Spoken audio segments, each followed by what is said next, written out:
Hello! Can you hear me? Can you see me? All the usual things I say at the beginning. I now have to wait like 30 seconds for the comments to catch up. So we'll just play some lift music in my head until the comments catch up.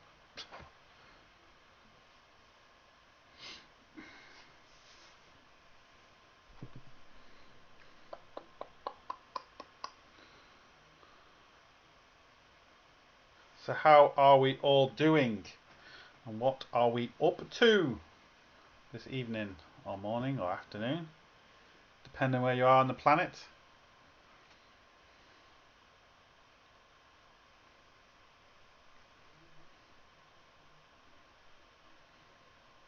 Just wait.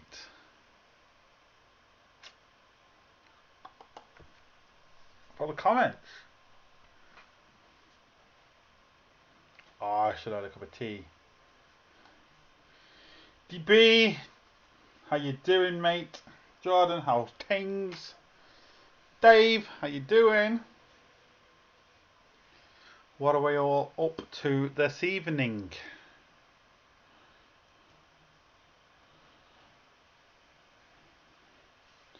And Tech, how you doing, mate?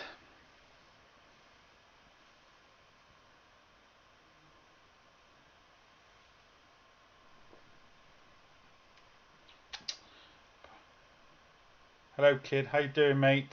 Feet up, watching TV. Sorted. Just back from Greenland and Wales now, having a shave, ready for work tomorrow, 4 a.m. at the gym. Wow, I need to hit the gym. Like, not physically hit the gym, like go in and do work in the gym. Hi, how are you, mate? What has everyone been up to? I said I'd quickly go live. I was on Igor's live stream today. Why is the phone just stupid phone? I was on Igor's live stream today with a few other YouTubers.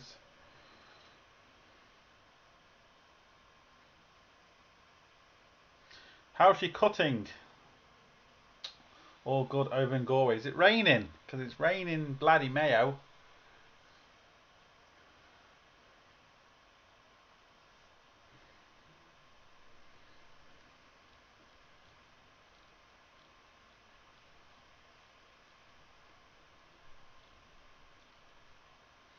Not much, mate. Wash out with the DXR today. Now time to chill. What was you doing? What was you filming?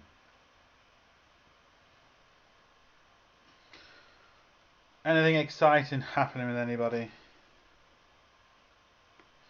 I've got some news. I've sold one car. I still need to sell 2 more cars and a van. And then I can buy my other van. Hopefully, if it's still for sale by the time I've sold the others. Bodgitronics, how you doing, mate? Morning, of course. It would be morning for you. No rain in Belfast yet. I think it's on your way. Or it's coming your way, should I say. Pissing down in Dublin as well, yeah. It was okay here. Today was actually quite good. And then, just like everything, it changes in a matter of seconds. And then it just goes, yeah.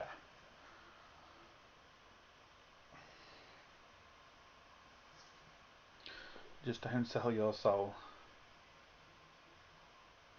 Does it make just out doing a bit of sport or spot of photography? Cool.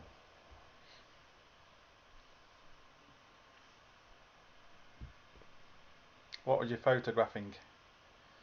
Hey up! Hey up, mate. Yeah, got work next week or tomorrow. A few awkward jobs. A clutch to do on the floor, another clutch. I've already done a clutch on the floor. I filmed that. Got another clutch to do on the floor tomorrow. It's going to take me a few days because it's an awkward one. I got to pull out subframes and all sorts, and because I'm working on the floor, it just makes it harder. Then I got another subframe coming up, just a subframe on another car, and yeah, so it's just going to be A few awkward jobs. We'll film them. Got some really new cool. Can I share them? Can I actually share my screen on this?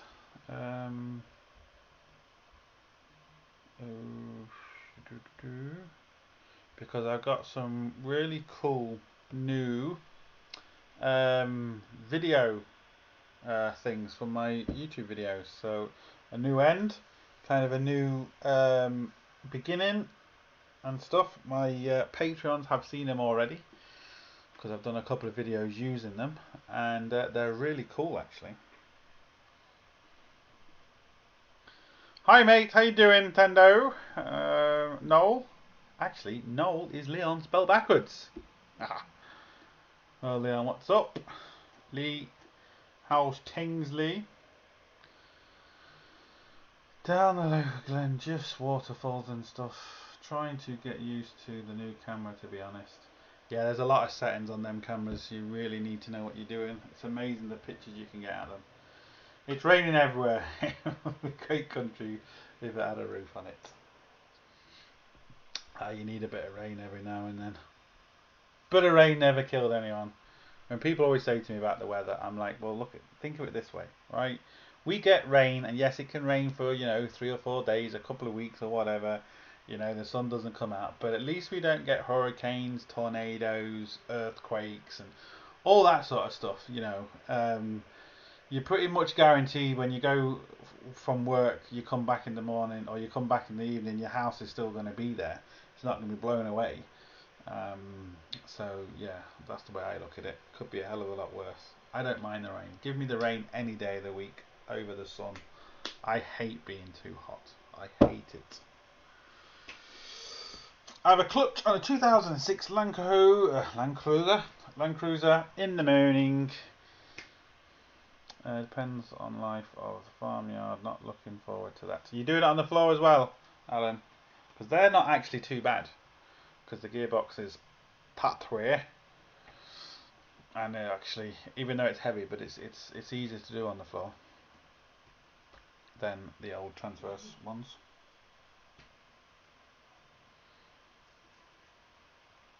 There's a big fly. Yeah, I did a clutch on the floor a couple of weeks ago, and it was just a petrol car, so there was no subframe, there was no nothing. Only 4 bolts on the gearbox, really easy to do, and it went quite well. We did it quite quickly. But this one now is a diesel, so there's a subframe in the way. It's just heavier gearbox. Just everything about it is just heavier and more awkward because it's a diesel. That's the joys. Any sign of the lift going up? Big up diff to ground. Yeah, I've got the lift over there. I need to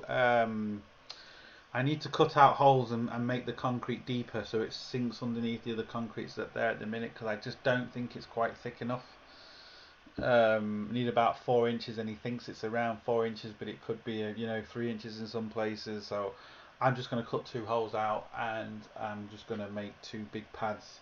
I've done it before. You cut 2 big holes out, make 2 big pads, but dig it underneath the old concrete. So when you pour the concrete in, it kind of goes underneath the old stuff, but you maybe make a pad that's 2 foot deep, but goes underneath the old concrete as like an anchor. And I've done it that way in a place I had for years and never had an issue, so I'm going to do that again. That's what I want to do. Ever done a Honda Stream fuel tank? I haven't. What's wrong with it?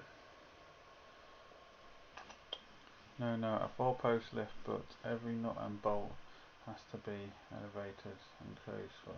Yeah, the joys. What cars and vehicles have you sold, mate? I've only sold one at the minute. I've sold me Mondeo.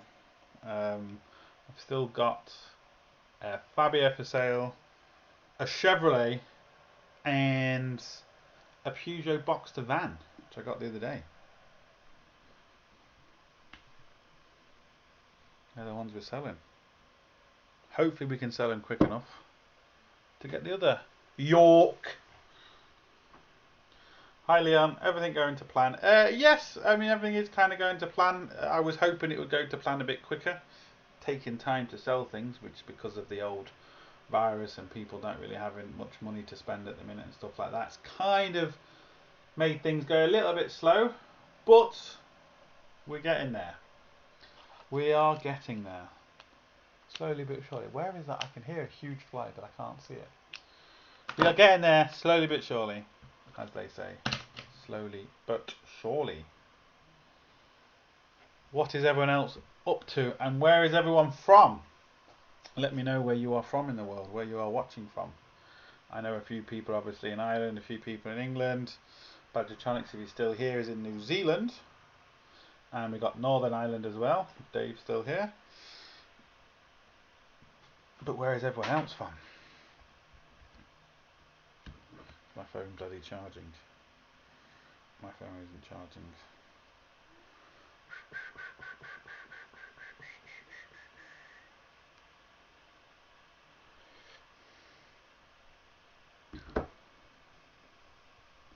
Charge. Charge. Well, so UK.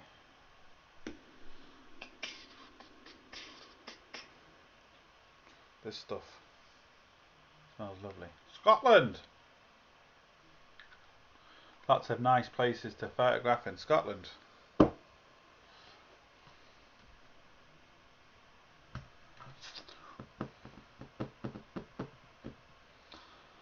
That's just what I did 3 weeks ago.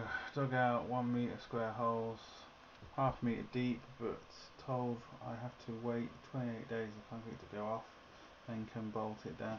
Yeah, that's what I did that ages ago, and I never ever had an issue. You know, I think I went down about 2 foot.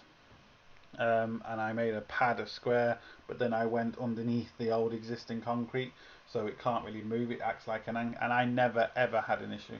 So that's what we're going to do again. Norfolk, still here, 0 degrees outside, so going nowhere in a hurry. Galway City, used to pass your place, never got the chance to stop in.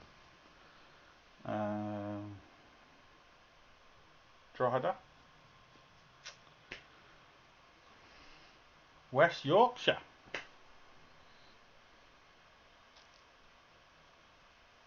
Mark 7 Ford Transit engine light on but drives okay. Scanned the code P1409 EGR solenoid circuit malfunction. Any ideas? Did it go into limp mode when you did that? Because it could be getting blocked, or it could have just kind of went through a lumpy moment and just flagged up the code. If it's still driving okay and no black smoke, you can just see if you can take the EGR valve out and give it a bit of a clean maybe. If it's not really affecting anything, it could have just been a kind of a fucking fly, where is it? A kind of a glitch in the matrix, so to speak.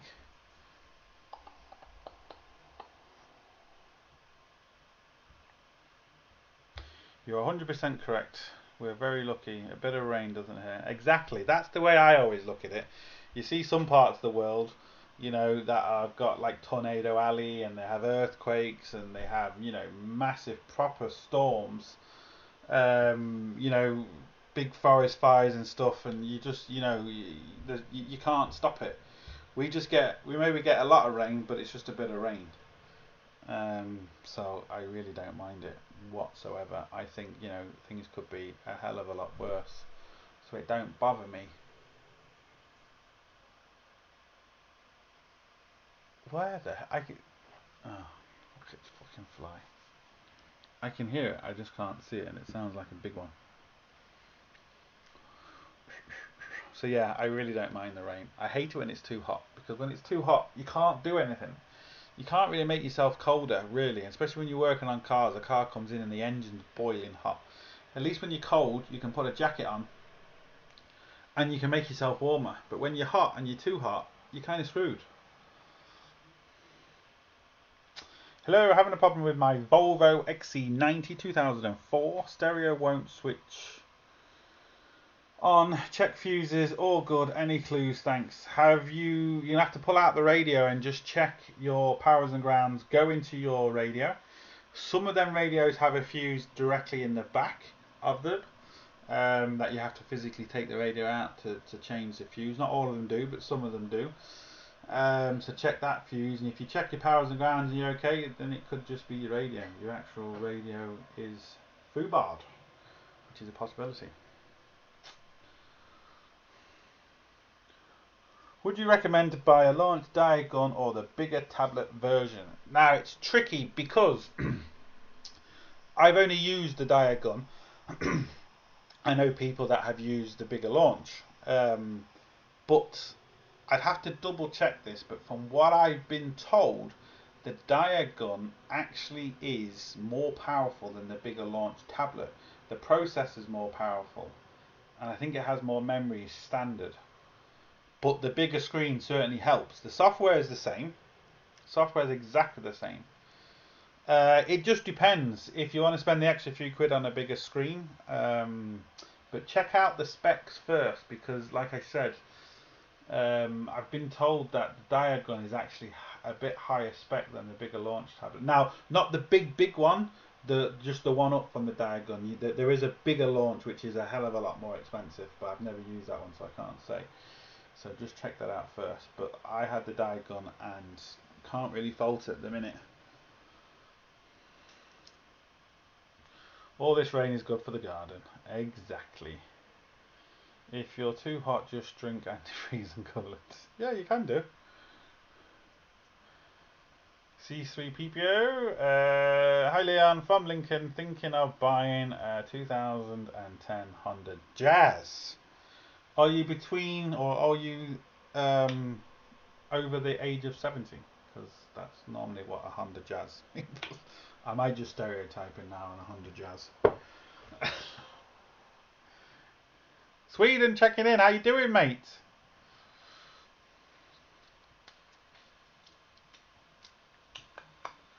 Brian, hi Leon. I have a Mark IV 09 Mondeo 2-litre TDI. I took the under tray off, replaced the screen wash motor, and found old thick oil on the intercooler pipe and intercooler. Any ideas? I'm having no problems. Yeah, that's just the PCV valve. Just they all kind of do that. You just want to check that the valve is all okay. But that's just kind of the issues with the modern diesel. They kind of all do that, especially if the PCV valve is a bit dodgy.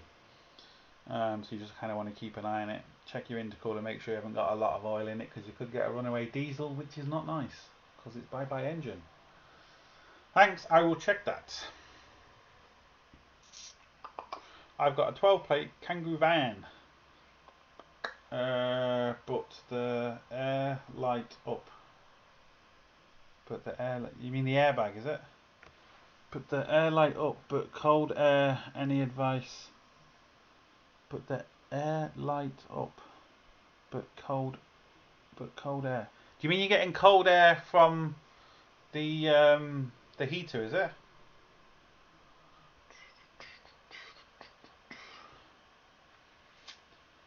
P026 catalytic converter sensor, bank 1, range performance problem to do, have to replace it. What product would I use to clean it? What would you use to clean the EGR valve, is it? Any sort of engine degreaser, just try and don't put the manifold, or not the manifold, don't put the diaphragm in the engine degreaser, just kind of the top of it, and with a toothbrush just keep popping it in, you know, agitating it with the toothbrush, drop it back in, take it back out, and kind of doing that over a few hours. That will loosen all the crap off.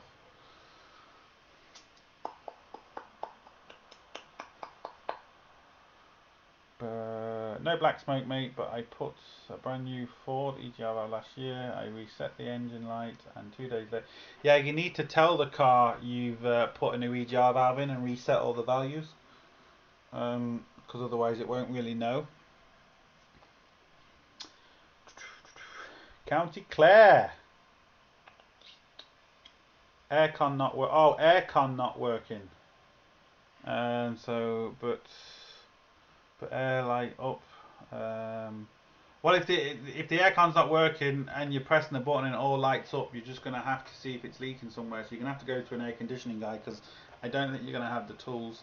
Make sure it's not leaking. But if the refrigerant is taken out of it, there's most probably likely a leak somewhere. And then get it regassed. Find the leak and get it regassed. Jason, evening, Leon. How's things? Thank you, Leon. No problem. My friggin' phone.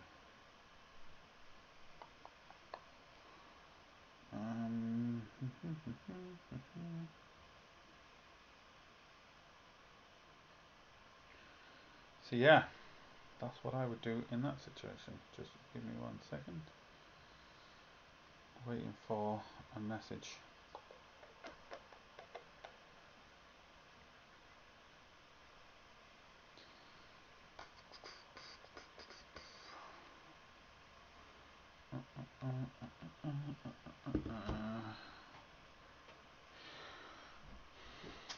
So, what is else everyone been at? Anything exciting coming up next week or tomorrow? Because like I said, I've got a few awkward jobs to do. They're awkward on the lift, but they're really awkward on the floor. So everything on the floor is just more awkward. Not impossible, but just a lot more awkward. And then what else we got to do? Oh yeah, sell me cars. Anyone want to buy a car? Would you kill that fly already? I can't see it. I can hear it, but I can't see it. He's stuck somewhere, but I don't know where he is.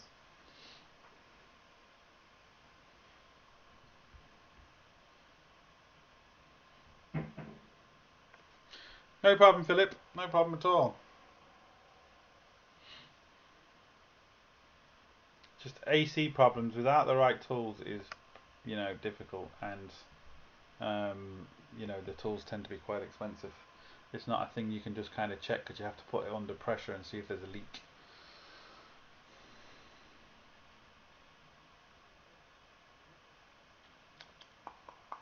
Hi Leon, always looking for a good mechanic if you fancy heading to beautiful County Limerick. The problem is, I appreciate it, the problem is I struggle working for someone because I don't like being told what to do.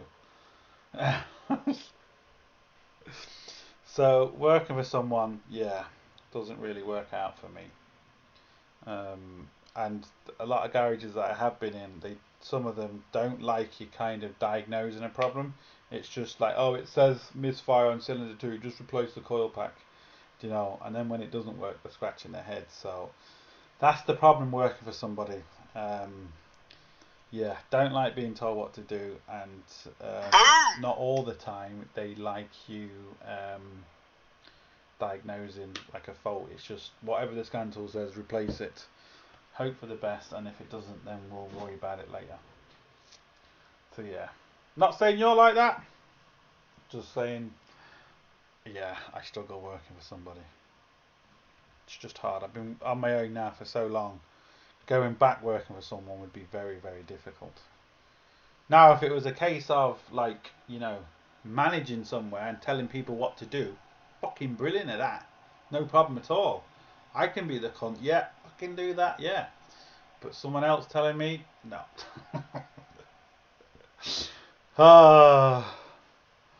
Yeah, it's just easier for me to tell people what to do than it is for people to tell me what to do.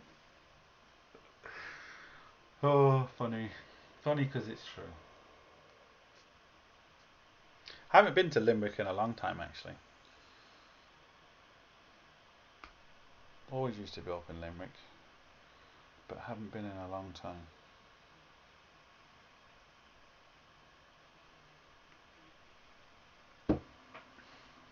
Just the joys. The joys. It's hard enough kind of working for yourself. Let me just pop out the chat because I can see a lot more of it. Boom, there we go. So much easier to read now. Couldn't agree more. There's lots of parts fitters out there, not too many mechanics about. Yeah, well, let's face it. He was even talking about this on Igor's channel. You know, if it says, I don't know, EGR valve, whatever, there's a problem with EGR valve. You know, 90% of the time, it's an EGR valve problem. And you know, you replace what the scan tool says, and you are practically more or less going to be kind of right. But it's when you start getting into expensive items, like an EGR valve is expensive, but expensive sensors and stuff like that.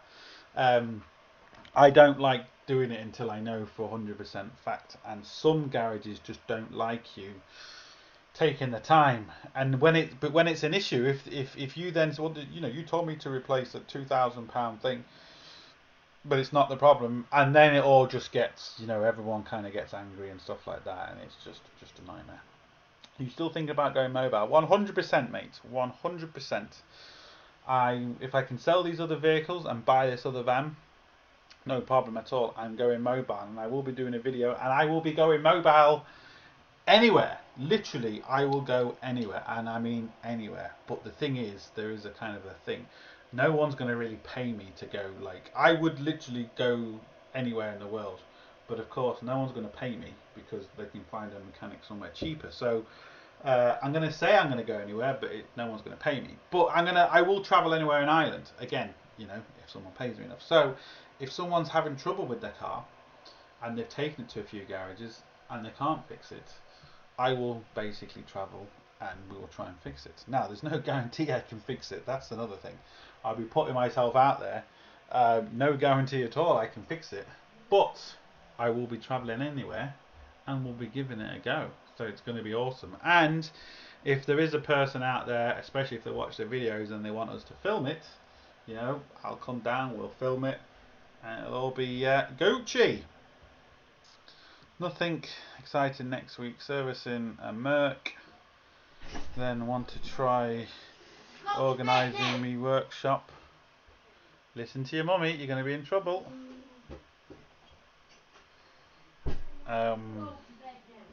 Trying to get small rotation area and get internet as well. Sorted. All takes time, mate. All takes time. All takes time and money. But it's nice to have a reception area where people can kind of come in and stay. I never had that in my old place. I don't have it in my new place, but it does look a lot better. You know, for certain little jobs they can kind of stay, but you obviously need the room for it, and then that just causes even more issues and stuff like that. Hi Leon, how's it hanging there, bud? It's good, mate. How is it where you are? My Nirvana D40 oil pressure has increased by a few psi, 20,000 miles after total engine rebuild. Cheap garage, blocked or engine smoother under load. I don't know what's it actually running. And have you replaced the engine? What oil did you put in to run the engine in? Because you're supposed to put slightly different oil to run the engine in and then replace it, say, 500, 1,000 miles afterwards. Good stuff, mobile. Yeah, it's gonna. Hopefully, it's gonna be good. Because, like I said, I'm also thinking about doing other services for people where, you know, if they want to. Because in Ireland, this is the thing that people don't. Unless you live in Ireland, you don't understand. The NCT, which is the equivalent of the MOT, in Ireland, what you have to do is they're not like the MOT. You could literally, you know, the town you're living in, there's going to be maybe 3 or 4 MOT places in the town you're living in the UK. Where in Ireland it doesn't work that way. There is a separate place, and it's called an NCT. But they can't fix the cars. They can only tell you what's wrong with the car. So you have to take a morning off work or an evening off work. And then what you have to do is, you know, take your car there, they test it. If it fails, you then have to go to a garage, get the car fixed within 28 days, and then take it back to get your test. So potentially, you're taking a couple of days off work to actually do this, because you have to first go to the NCT.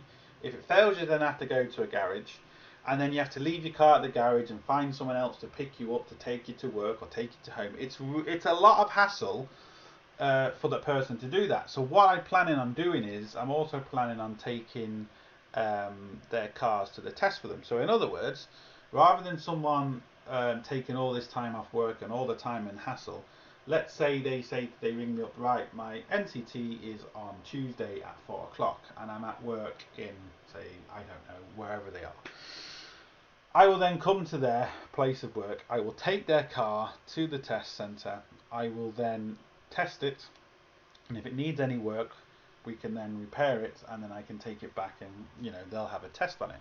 And they can do all this while they're at work. So essentially, when they come out from work, if the car hasn't got any issues, I can basically hand them the keys back and say, right, look, your car has a test on it, and they don't they essentially don't they don't lose any time off work. They're at work, the car comes out, obviously they have to pay for that service, but it's a hell of a lot cheaper paying someone than it is taking all this time off work and the pure hassle of going to the test centre yourself. So I'm thinking about doing that too. The hardest thing is trying to get it all out there, where people obviously know I'm doing this. That's kind of the hardest thing, so people actually realise I can do this service for them. So thinking about doing that as well, which should be interesting. I will film all that too, if I can actually get it, if people will want to do that. I don't know, maybe people don't want to pay, maybe people want to do it themselves. I mean, I just don't know. In my head I think it's going to work, but doesn't mean it is going to work. I mean, tell me what you think. If you had to do that, if you're living in Ireland, you know what the story is, but if you're not, would you kind of want to do all that hassle of taking the car backwards and forwards to NCT places, to garages and stuff, or would you pay someone to do it? And then you're essentially at work. So let me know what you think. It'd be interesting to know what people think or what people say. And I'll know if I'm actually going to do it or not. Well, I'm going to do it. I just don't know if I'm going to get any customers to do it, if that makes sense. I'm good, bud. How are things with your new place? Yeah, everything's going well. I've got more or less everything there. I'm still not set up properly. I'm working from there at the minute, but I'm not set up properly.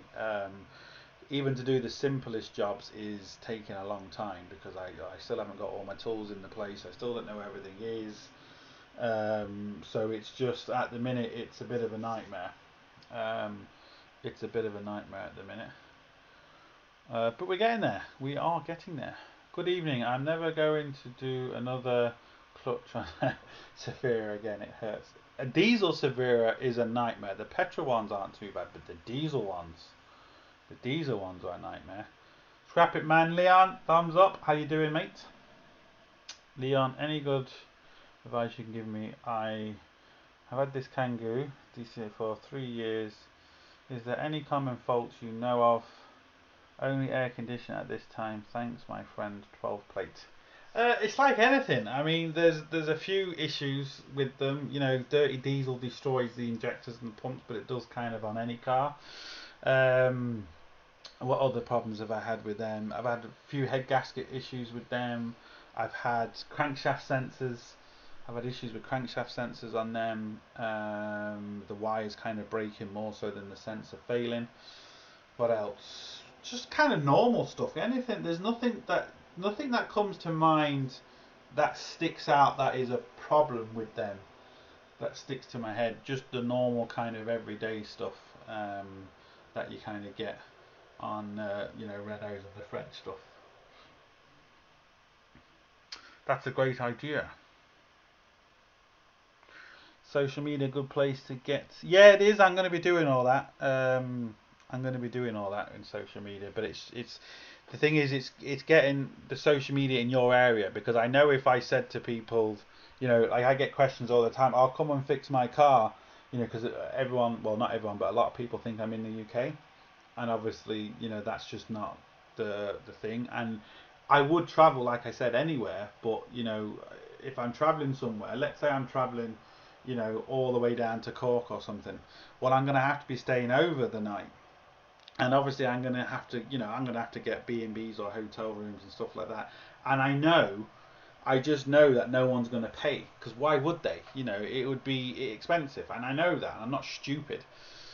It would be expensive to pay someone to travel all that way, stay the night in a place, and then come and try and fix the vehicle. You'd literally be able to drive down in your town and find loads of garages for, you know, a third of the price of what I could do it for. But you never know. You might get one a year. You might get, you know, two a year. So I might get one, and it'd be interesting if they can't fix it, or if they've gone to other places and tried to fix it and they can't. I just might get a couple. I'm not expecting to get a lot whatsoever, but you just never know. If I was in the bigger cities, it's not too bad because, you know, you're in a big city and you can kind of, you know, there's a lot of people, once you kind of fix one car for someone, oh yeah, this guy he came out to my work and he did this and he did that, you know, stuff like that. So I'm going to try and get into some of the bigger cities around me and maybe say do a couple of days in the garage, go off to like the bigger city, do a couple of days there. If I can find a place, you know, like a big kind of a business park type thing where you know, there's loads of people in there, and let's say 3 people wanted the car services in that area, well then I could do like a discount because I'm there anyway, you know. So if someone wants the car, they might know their work colleague might want the car servicing, and the more people I get to service, for example, you know, the cheaper it will be because I'm physically there anyway. So that's kind of that would be kind of good too. And once I've done a few like that, you know, it'll be all right. It'll be great.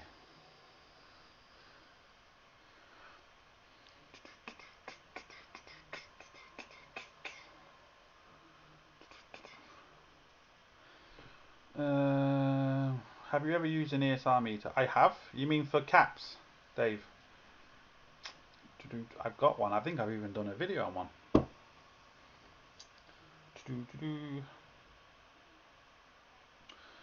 Uh, fancy you here. Sounds like a good plan. I think people would pay. I think they would. I mean, I think that, you know, it's only when you've experienced the grief you can have. Like, for example, going to the NCT, not everybody, like the nearest NCT to me, for example, or my old shed, the nearest one to me was over like a 45-minute drive from my old shed to get your car NCT. Now, if you're happen to be working, you've got to take time off work because you've got a 45-minute drive.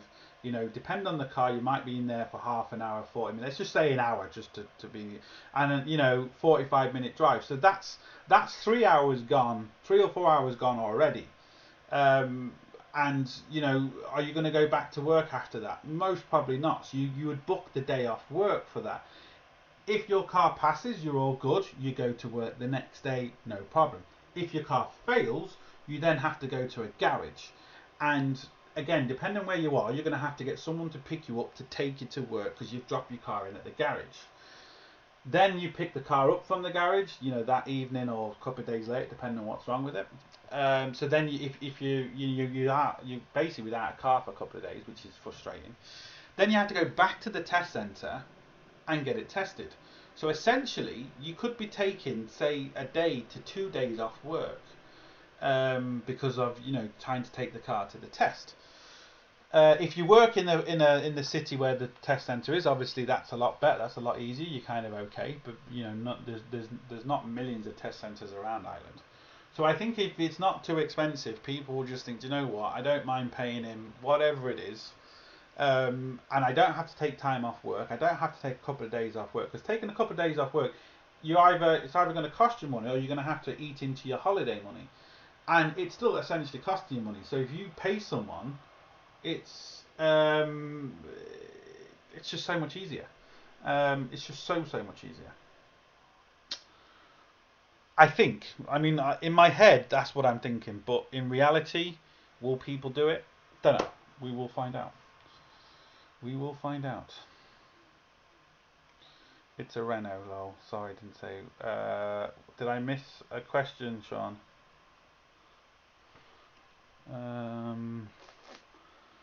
Yes, 1.9. City's got the gearbox out, then promptly dropped it.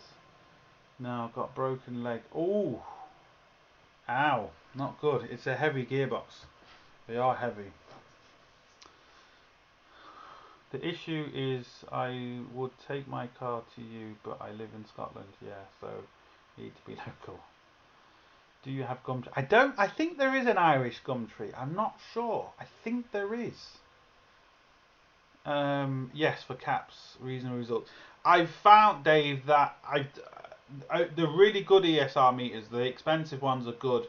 The cheap ones are kind of crap. I think if I haven't done a video, I will be doing one very soon because I've got a really cheap ESR meter and a good one, and the difference is chalk and cheese, like anything. But the really good ones do an awful lot more as well. You know, they can test an awful lot more of it, and they're a lot more accurate. Because and the more expensive ones as well tend to be able to test in circuit, so you don't have to actually take the cap out. Now, technically speaking, you're always supposed to take the cap out to test it, but the good ones you can actually get a really good reading with it in circuit without taking it out, good enough to know if it's fucked or not. Because obviously if it hasn't blown the top and leaking out everywhere, you know it's fucked. But yeah, so the better ones, I've tested them in circuit and I've never had an issue with it. The cheaper ones you can test in circuit, but they give you all sorts of weird readings. Especially if you have two caps kind of close together, they'll start taking the two cap readings. Which once you know there's two caps close together, and you're taking the both of them, it's not too bad. But yeah, I found the cheaper ones to be not very good. Make sure you get a good lock for your mobile, your tools. Yeah, don't worry, it will be safe as regards that. Hi from Sligo. How you doing, mate? Oh, what have I done?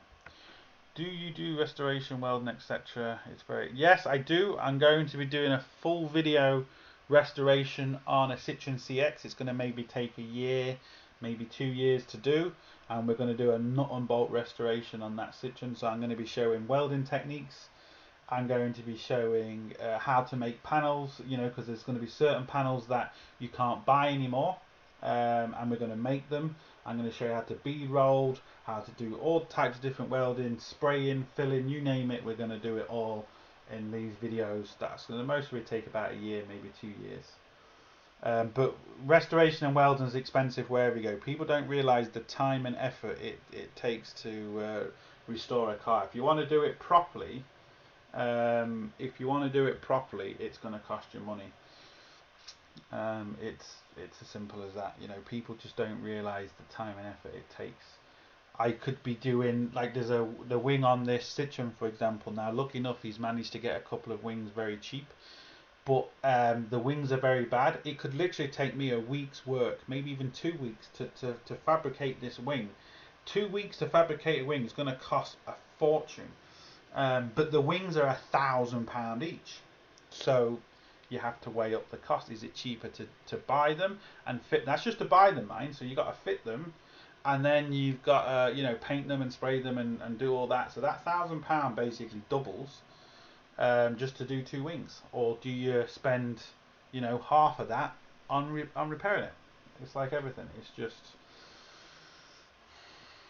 Congratulations, your new post. Where are you located and what's the postcode? Well, yeah, not saying that. I don't tell anyone where I am because I just don't. But when I go in mobile, it's different because I'll be coming to people, so I don't mind doing the mobile stuff, but not. I get some really weird questions on YouTube. People asking questions that they don't really need to know about where I'm located and when do I lock up and how far am I away and all this sort of stuff, and you just don't know who you're talking to. So that's why I don't. That's why my YouTube name is different to my business name, and I just don't say anything. Yeah, but coming to someone else that's different, I don't mind travelling to someone else because then they don't know where I am. Talking about the Renault Kangoo, I knew it was a Renault, mate. Yes, there is a Gumtree in Ireland. I thought there was, but I remember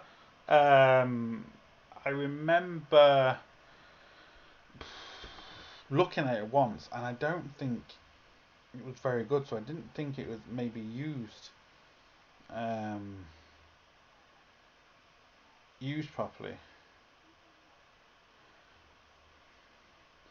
Let's just start the message.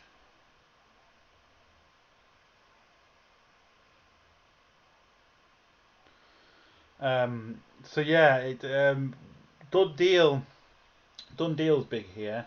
But even though the search on Done Deal is a nightmare at times, the search, and when you put a search bar in and you put 4 chans or something, the amount of stuff that comes up that has nothing to do with what you're searching, fucking annoying.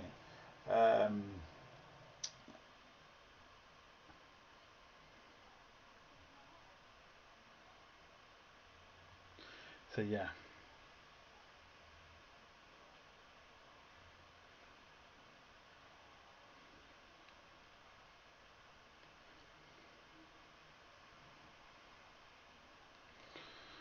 So yeah.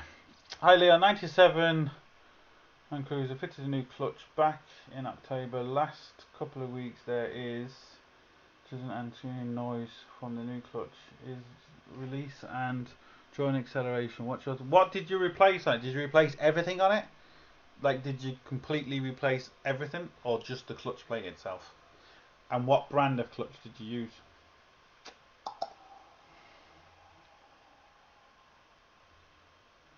Hi Leon, I think you've got a good idea. Everyone wants an easy life, and if that means paying slightly more but get your car sorted, I think you. Yeah, that's what I kind of think too. I kind of think that it will work, because, like you said, I can check the car out before it goes, and hopefully, essentially, what I'm going to do is I'm going to do it in such a way where if the car fails, if I've checked the car out and I told you it needs this work, and you do all the work I said it needs, and it fails, I will pay for the retest. Now, if I tell you it needs work and you don't do it, I'm not going to pay for the retest because you haven't done the work that I said it needed. So I think it will. I think once people kind of realise the fact that someone else will just kind of go for them, and drive it up and back, and when they come back from work, or even not work, let's face it, some people get back from work and they can't be asked to drive, because you can drive after work. I think the test centre opens till like 9-10 o'clock. So it's not, but when if you've had a couple of hard days or a hard day at work, you can't be asked to drive to a test centre. So it's not just even that you're at work, it could just be the fact that you just can't be asked to go. And if you can pay someone and do it all for you, well then hey, that's what I'm kind of thinking.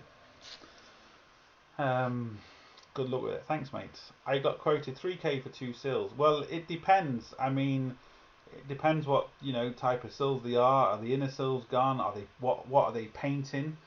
What colour is the car? Because to blend in the colours could be awkward. Depends if it's kind of reds and colours like that. It's always awkward to blend them in.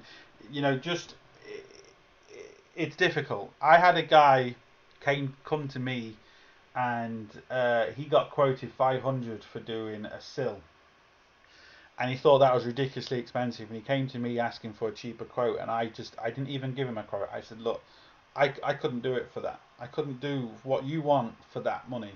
It was a complete sill. It was on a MX-5. It was red, and I said, there's a couple of weeks work in that, and I'm not doing it for that money. If you're going to do it for that money, get him to do it. That's a great price. I cannot do it for that. Now, 3k does sound expensive for 2 sills, but it all depends on what exactly they're doing. So yeah, I'd have to kind of see it. Are they making the sills? Are they ordering the sills in? Some sills for certain cars are ridiculously expensive. But the other issue is, the biggest issue with restoring a car or doing a job like that is you cannot tell. The bits you can see, the rust you can see is all fine and dandy. It's the rust you can't see. I guarantee you, and I don't care who says I'm wrong, because I'm not, if you can see rust and it's that big, the rust hole is going to be 4 or 5 times bigger, and there's going to be more than you can see. So it's one of them jobs where I can never price up, like this restoration. I can't price it up. I can't say, right, this is going to cost you X amount of money. Impossible, because there's always going to be issues you run into.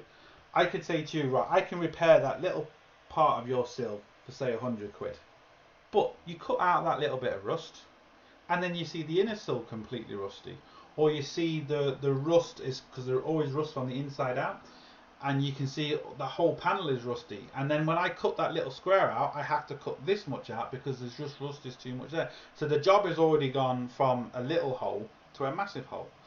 Then you might be running into, say, the step of the car, which then comes into alignment issues because you have to align the door properly to get the line right. So it's never as straightforward, unfortunately, as you think. Yeah, it is just one of them things. I ordered the ESR off Amazon for 40 quid. Just use it. Want to test some caps and a PCM. Don't want to take them out. Visual okay. Electric type.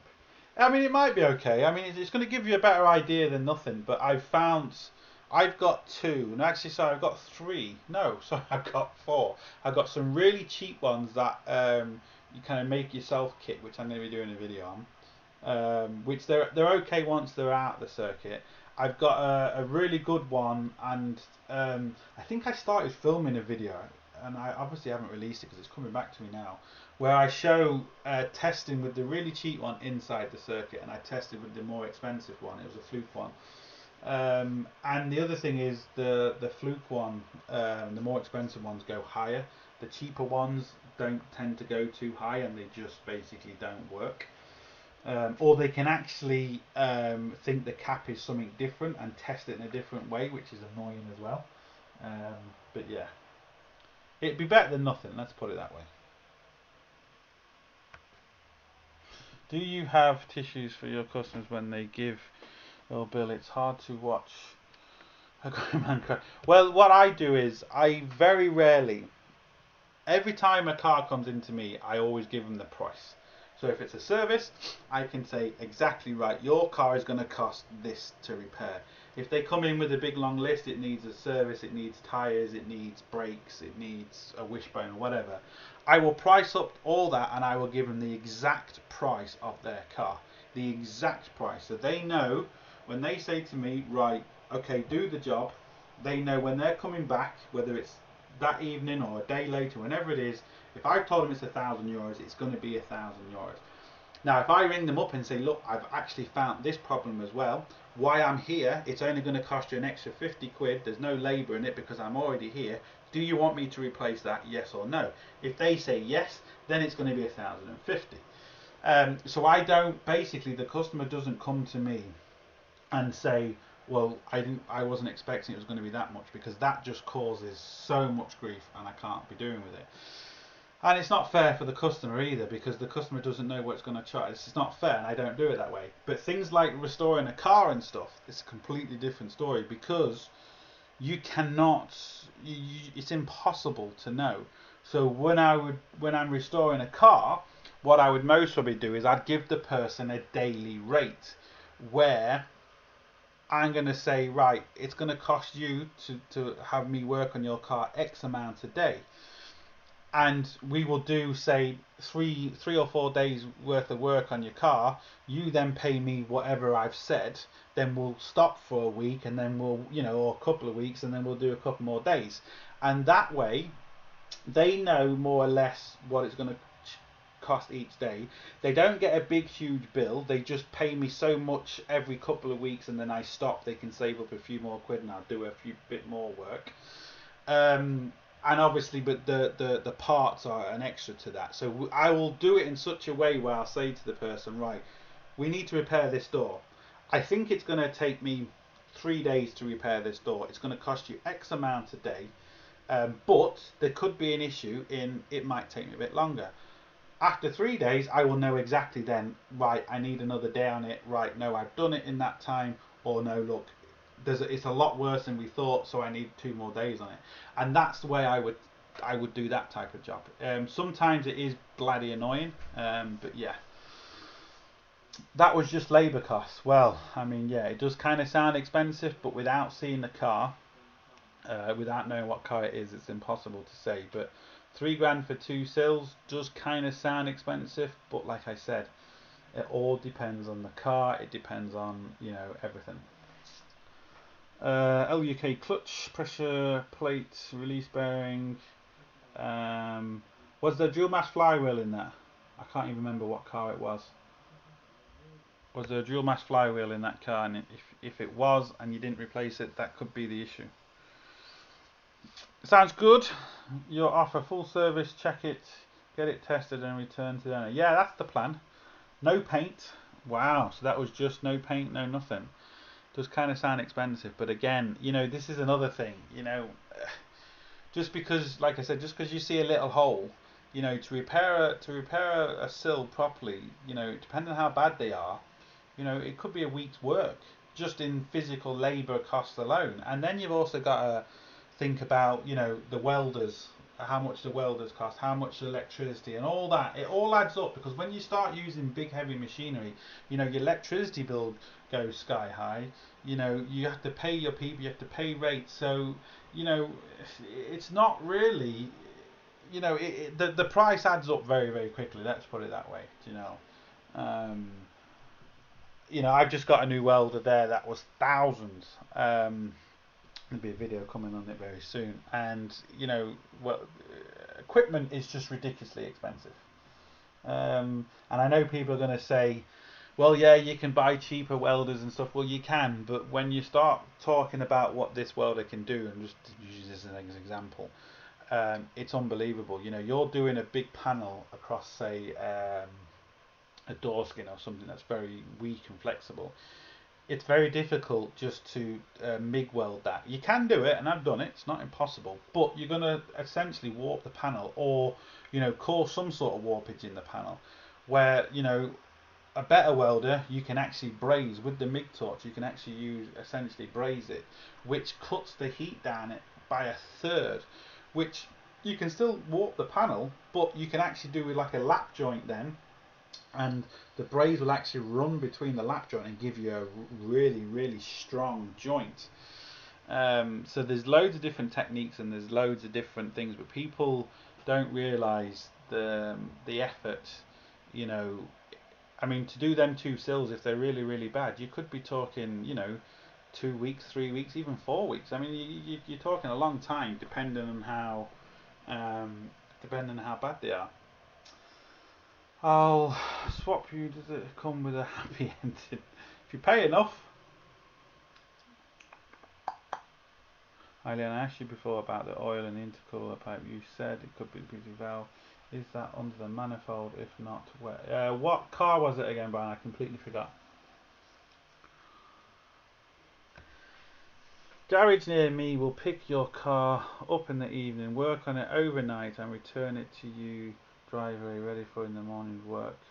Show people you will pay a premium.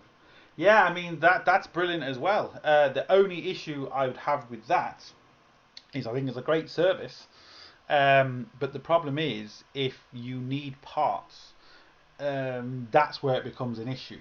Because, for example, I was doing a spring the other day and I snapped a bolt. My own fault, just being fucking lazy and stupid. And I snapped the bolt. Now it's on my own car, so it doesn't really matter. But that was on Saturday. And it's a special bolt. I can only get it from Ford. I can't put a normal bolt in there. Well, I can, but on a suspension it's just too dangerous. So I have to buy the bolt. And I now have to wait. That car is still jacked up and I can't do anything until tomorrow. So the only issue I would have with that, it's not an issue, it's just I wouldn't mind doing that for somebody, but if something happens, that car at night, a bolt breaks, which you cannot, bolts break, other things happen, and then you're ringing up the customer the next day, yeah, well, I said I'd have the car there for you at 7 o'clock in the morning, but unfortunately this broke, and that just causes fucking arguments too. So that's the only issue I can see with that. At least when you're working on it during the day, you can kind of get parts, the next day or that day. That's the only issue. But it's a great service. It really is. Do you know anything about the VW 2-litre? Year around 2012, clutch release bearing fail. What happens? Manufacturer fault. I've had a few 2-litre Volkswagen clutches exploding, and I don't know the actual fault with them, but I've had a few that on the 2-litre engines the dual mass flywheel just literally explodes and locks up the engine. I've had that happen, but what the cause of it is, I don't know if it was a manufacturing issue or I don't know, but I've had a few of them happen to me.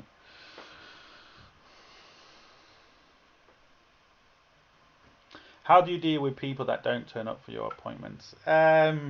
It's never really an issue for me in the sense of I was never really like, had a 20 cars a day where they had to be there at a certain time. So if they come up late, it was never really an issue. But the car, if I said to them, right, be here for 9, I'll have your car ready for 12, for example. If they come at 11, then I just say, well, look, your car's not going to be ready at 12. So it's never really been an issue for me because I've never really had like 20 cars a day where they all had to be kind of done. So never really been an issue for me. And I found that people that do come late, look, anything can happen. But they've always kind of been, look, I'm sorry I'm late, and I realise my car's not going to be ready when you said it. So I've had that, but I've never really had an issue with that, if that makes sense. If I pay you double, will you wear leopard skin? Oh yes, definitely, mate. No problem at all. Pay me enough and I'll do anything.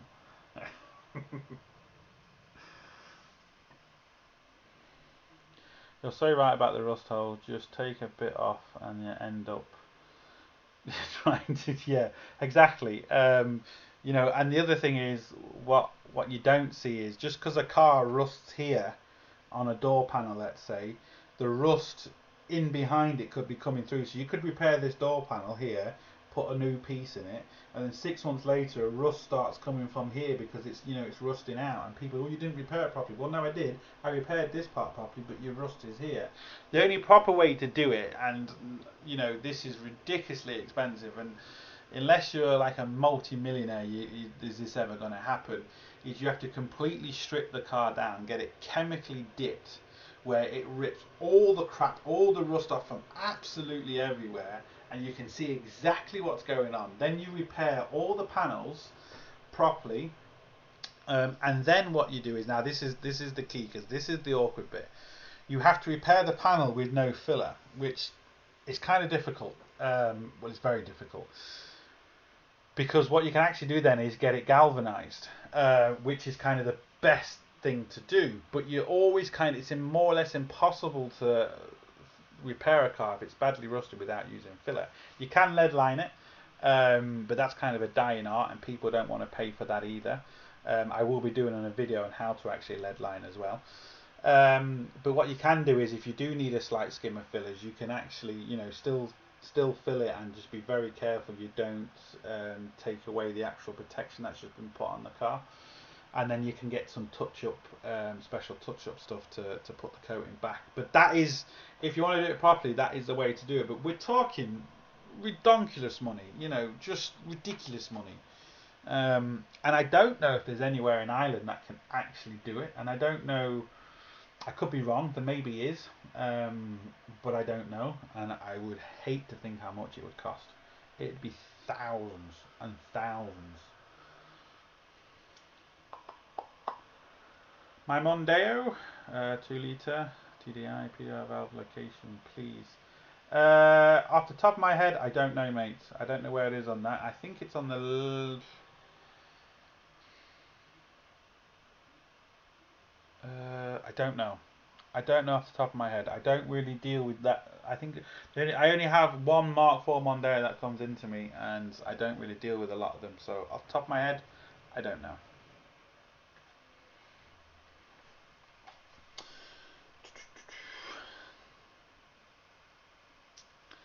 It's a 97 Land Cruiser. As far as I know, I don't remember. It's dual mass fire seems okay condition. Dreading the thoughts of dropping it out. Yeah, I mean, it could have been anything. The thing is, it could have been a dodgy clutch that you put in. It could have just been like a Friday night job where whoever made it could have just been dodgy materials. It could have been the way it's been driven. There's loads and loads of things that it could have been. Also, I think on them, am I right in saying, is that a clutch? Is it a slave cylinder internally in that, or is it one on the outside with the bar, with the actual fork of the bar clipping the clutch? I can't remember. If you can let me know on that, because sometimes what happens is, I think it is, I can't remember though.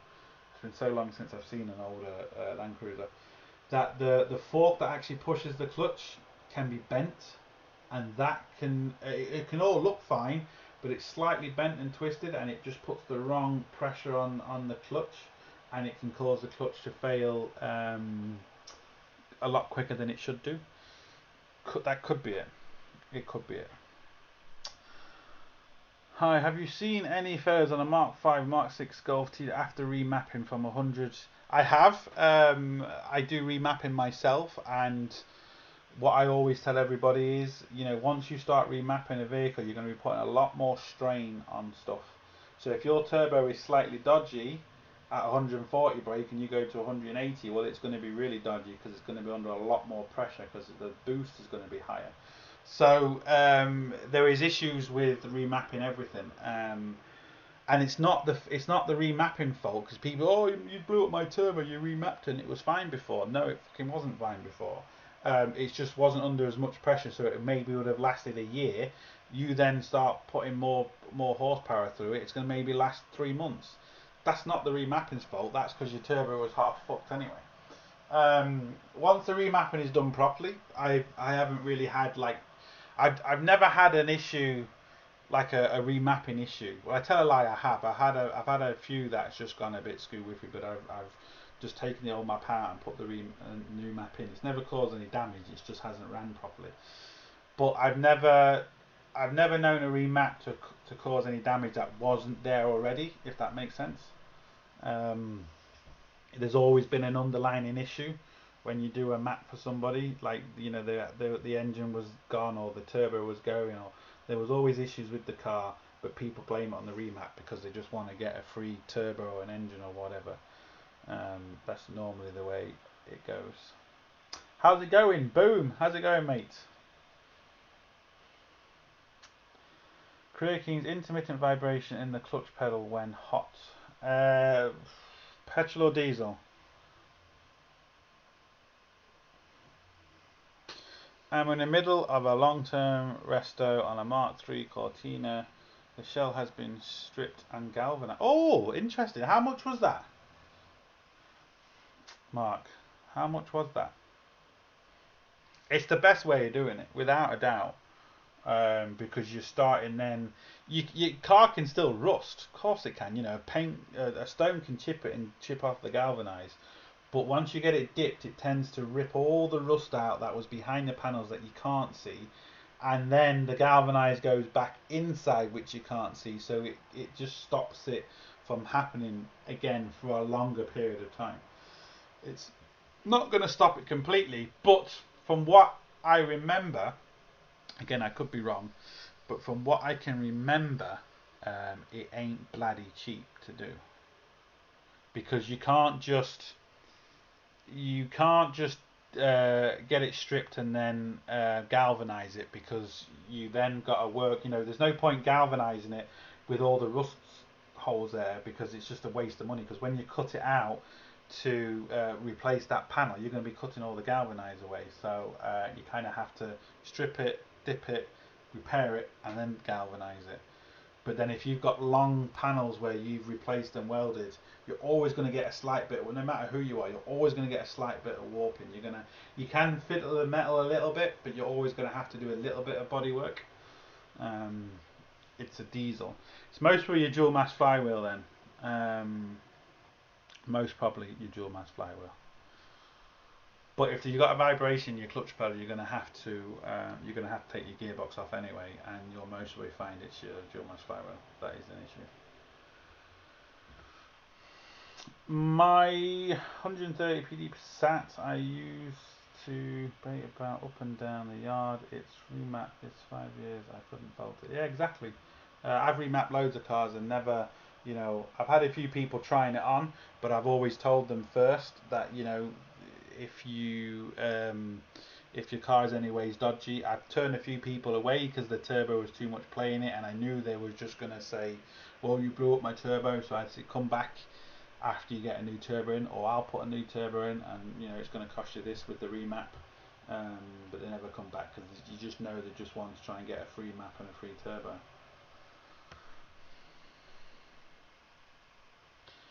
Don't know you do remaps. What's the difference between a good map and a bad one? It all depends on who writes it.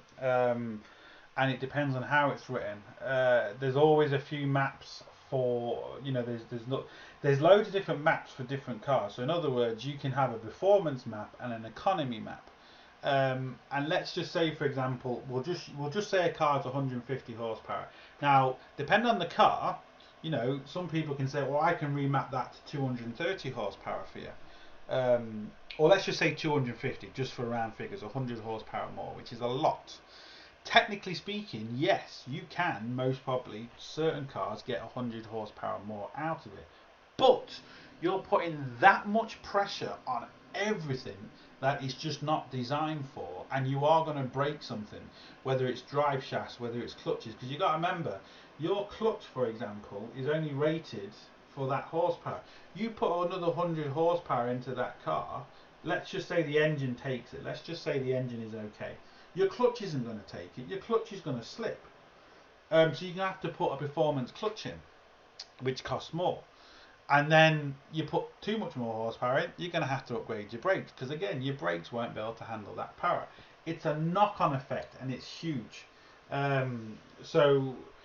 the bad maps, and what I mean by bad map is when people just, I normally get 2 or 3 maps for a car. So again, let's just say you get a 150 horsepower car, and let's say you can, and there is what's called a safe map. Let's say 180 is a safe map where they know it's tried and tested. Your clutch will be okay. Your again, providing it's all in good working order, your clutch is going to be okay. Your drive shafts are going to be okay. Your turbo is going to be okay. It's going to take that abuse all day, every day. Where you could then say go to 210 horsepower, which is the fast map, but it comes with an issue. Your clutch isn't going to last. Your turbo is mostly going to go because you're putting too much boost through your turbo, and that's what I mean by a good map and a bad map. That's the issue. I never give the person the option. If I see a map and let's say it's from 150 to 180 or 150 to 210, for example, I would never say the 210 to them, because I just know that they'll go down the road. They'll want the 210 map. They'll go down the road, the clutch will go, or something will go, and then they'll blame me, and they'll say, oh yeah, he fucking mapped my car, and he's crap because it blew up, and he did this, and he did that, and blah, blah, blah, blah, blah. So I just wouldn't do it. I just wouldn't do it for them. I just give them the safe map, and it's fine. I've never had an issue with it. Map, but slave cylinder can fail. I'm not sure, have I missed a comment? The slave cylinder is on the outside of the gearbox. Never thought of a bent fork. Just seems odd. Jeep can still drive fine, no clutch, pedal heavy, guess. Yeah, well, if it's on the outside, I have seen, and again, you can't really, it's not, you can't really see it. It's not. I'm not talking about a really bad bend. You have to kind of measure it, and once you measure it, you'll see it. But it doesn't take much. If your clutch is, if it's pushing it in straight, but if it's slightly bent, it's only going to be pushing it on the part that it's slightly bent. Now, because it's a hydraulic system, you won't really feel it in the clutch, and it will work, but it's putting pressure on not the whole face of it, just on one point, and eventually it will go a lot quicker than it should do. So yeah, just check that. Stripped and galvanized cost, wow, that is cheap. I thought it was a hell of a lot more. What I know, when I priced up before, it's been 6, 7, 8 grand sterling when I was looking at it a few years ago in the UK. So that's very cheap. But did you just get it stripped and then galvanized and you're doing the bodywork afterwards, or did you get it stripped, repaired and then galvanized?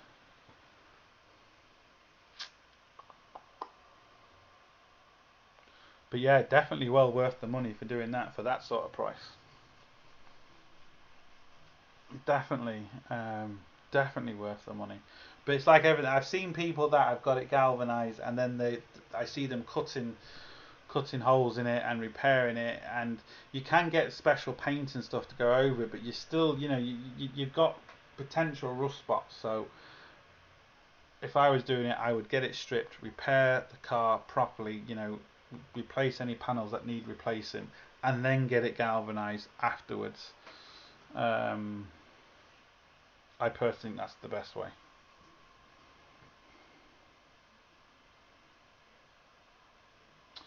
On remapping of a plug 1.4 HDI, the fibre heat shield can set on fire. Well, yeah, and that's another thing I didn't touch upon. That's actually a good thing, Colin. Is your cooling system? You know, when you start putting more horsepower through a car, you're putting more pressure on your cooling system. So that needs to be upgraded. Now, that's why I'm saying there is such thing as a safe map.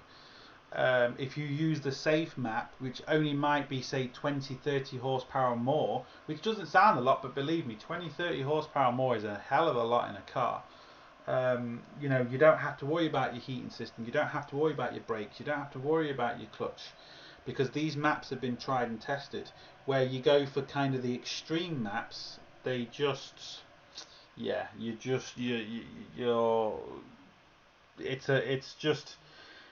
it's a minefield. It's waiting for something to happen.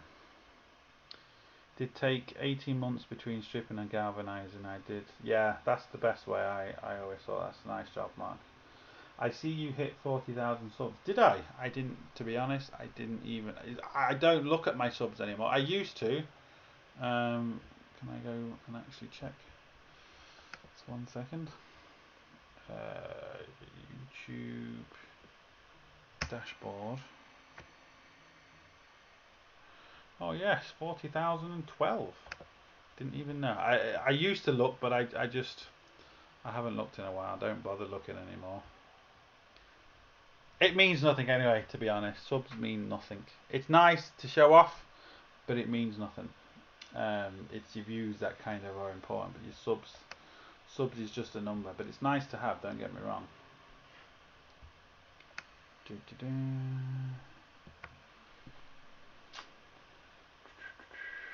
Igor, how you doing? Done leading line a few times. It makes me laugh when people say it's easy to do. Yeah, right. I've learnt it from an old guy in the garage. He's damn magic watch. Yeah, it's like everything. People think it's easy. Even filling, you know, even just using the kind of the modern stuff, the filler, people think it's easy. And when you, especially when you get like a dark color like black, black shows up everything. You've got the slightest imperfection, you are screwed with black. White, you can kind of get away with murder. I did a video a few years ago on how to repair a big dent in a car, and I showed the before and after, and it was black, and I put the camera right down the line, and it was absolutely straight as anything, which makes you proud then. And anyone that knows anything about filling, go and check the video out. It's on a BMW. If you know anything about filling, especially on a black car, especially on a matte black, yeah, not matte, you know, on a gloss finish, black is the worst colour. It will show any imperfection because it will reflect the light, any imperfection. And this one was arrow straight, and it was a huge dent in it before I started, and it was arrow straight. And it just kind of, yeah, it's nice that thingy. But lead lining people don't really use anymore because it takes a lot longer, it's a lot more expensive, and as long as you once you weld something and you can kind of, you know, fiddle the metal and get it, you only need a very light skim of fillers, which really isn't an issue. So I would still, you know, in certain cases I would still fill because it's quicker and it's easier. Now, I would never put a big chunk of fillers on, obviously, but there is certain cars that I've had to do lead lining on before, because that's the way it come and that's the way they wanted it. So if that's the way they wanted it, and they're going to pay you, then hey, you're going to do it. Anywhere to get calipers powder coated out? There is a few places. I'm actually going to be doing very soon. Well, I say very soon. I was going to be doing it in my old place, showing you how to actually powder coat yourself for very cheap. There is a gun out there, I can't remember off the top of my head now, but it's from an English company. There's a gun out there where you don't need to use the expensive extra power source. It charges, there's a special nozzle on it, and it charges as it goes out. You just need to earth the stuff. And you can make an oven very cheap. You can even put it in your own oven. An oven is the easiest thing to do. And especially when it's just something little, you know, your calipers will fit in your own oven. And I'm going to be showing basically how to do it. So essentially, you'd be able to buy the equipment and do the calipers yourself cheaper than you'd be able to pay someone to do it. And you'll always have the gun, you'll always have the stuff to do more. The issue is when you want to do big, large things, your oven is then going to be an issue because you're restricted to the size of your oven. That's the only issue. If you had a big enough oven, you could literally shove a car in it. I mean, if you had a big enough oven, you could. If you strip the car, obviously. Just got home, man. Thanks for being. No problem, Igor. It was good fun. I'm actually going to be going off this one very soon. I'll give it another 10 minutes. I'll do an hour and a half. And then I'm going because I've got a lot of crap to do in the morrow. Getting this bolt that I snapped and doing other stuff.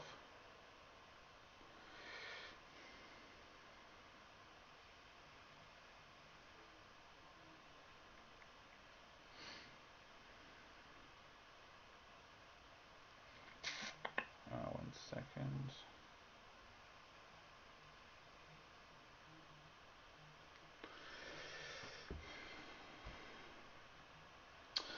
Martin Retro Restore has got a video on bodgit. Yeah, he does. That's the gun I'm talking about.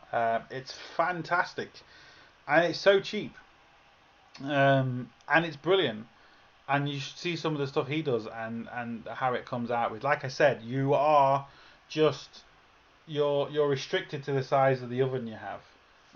You know, you can buy ovens and make ovens very, very easy, but you're restricted to the size of the oven you have. Hi Leo, when will the video be popping up with the new? I don't know yet, Luke. I've got, like I said, I've got so many videos. I think, just let me quickly check now. I've done another 3. I've edited another 3 videos today. I've got 4 videos to go up. Just let me see videos. I'm just going to see how many I've got. Videos. Visibility, unlisted videos, apply. I have, at the minute, oh, I thought it used to tell me. It does. I have 43 videos that are unlisted at the minute on my channel, which means that I just haven't released them yet.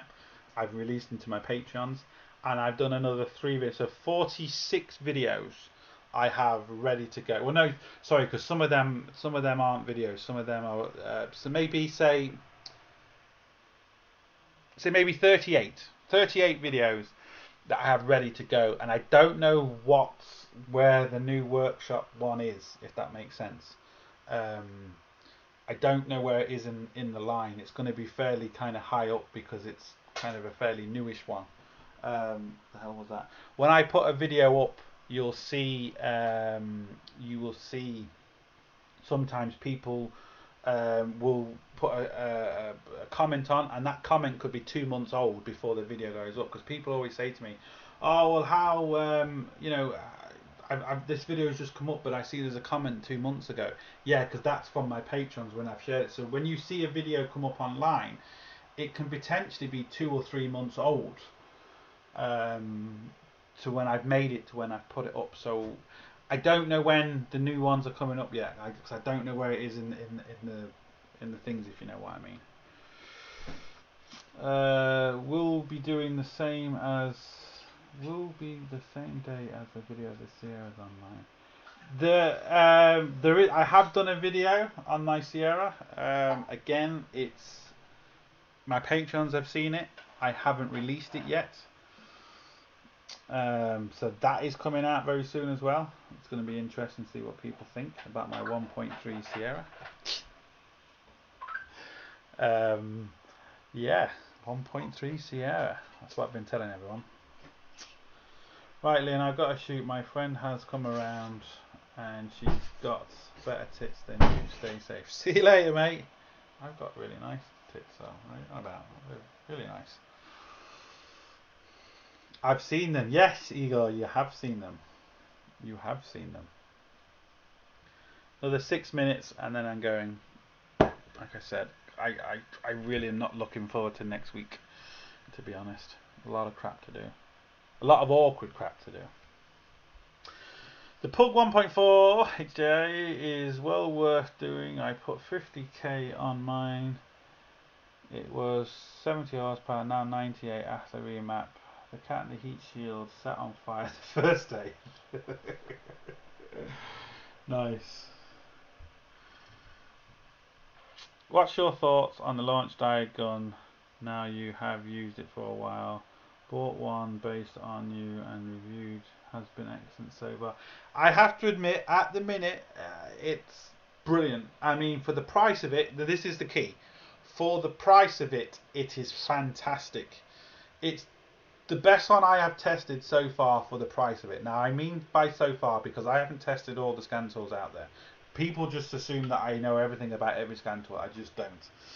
For the price of it, it's the best one I've used for the price range. Is it the best one out there? Well, no. But then, you know, the better ones out there are 10 times more expensive. So it's not fair to even remotely try and, because people say, oh, you should put up against your Snap-on, you should put up against this. It's not fair because the Snap-on one, for example, I like it, not everyone does, but it does a lot more. It's got the scope on.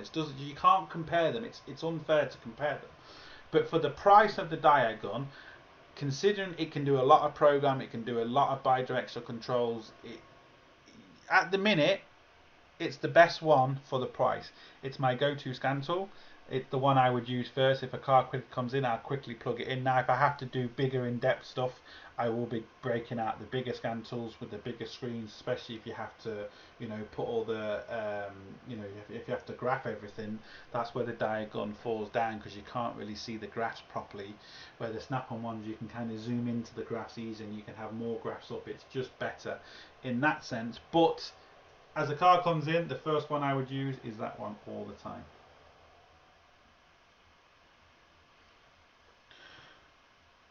I can still hear that fly. So if I become a patron, I can watch the workshop video immediately. You can, mate, but you don't need to. You can just wait for them to come up and you can see them for free. And you don't need to. You don't need to. But yes, you can see all the videos up there. What ones have I put up recently? But like I said, you don't need to do it. Just wait, and they will be up for free. Don't need to do anything. Because there's still videos I haven't put up on my Patreon yet.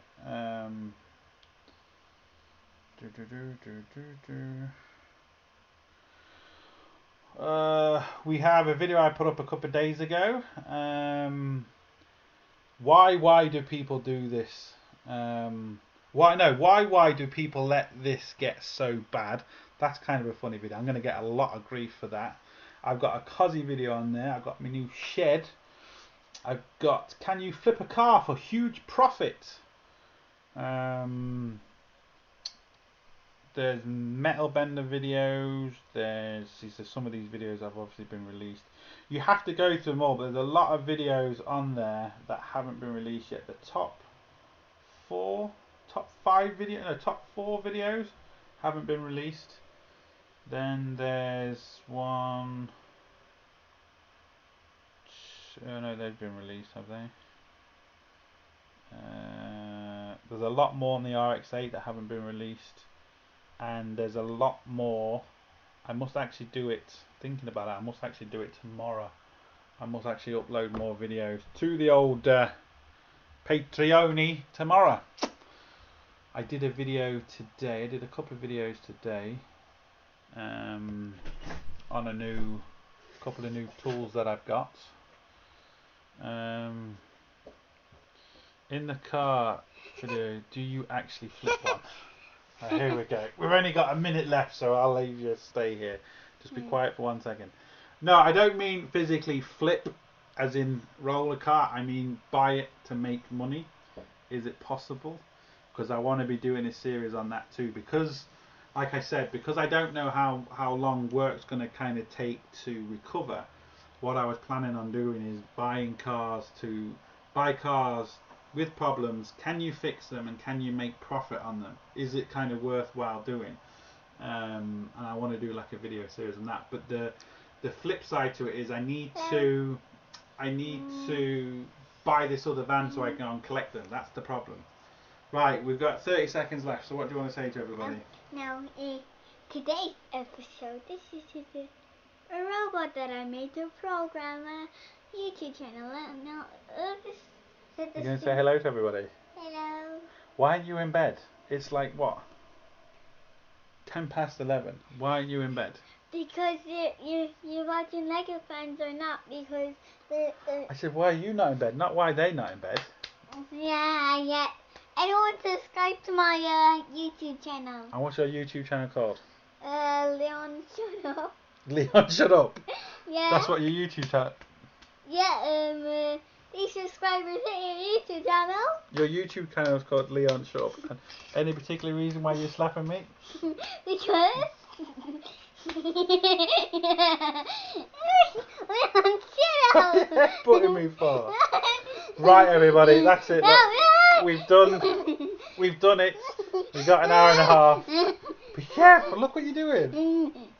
Right, everyone, I hope you enjoyed it. Stay tuned for more videos very soon.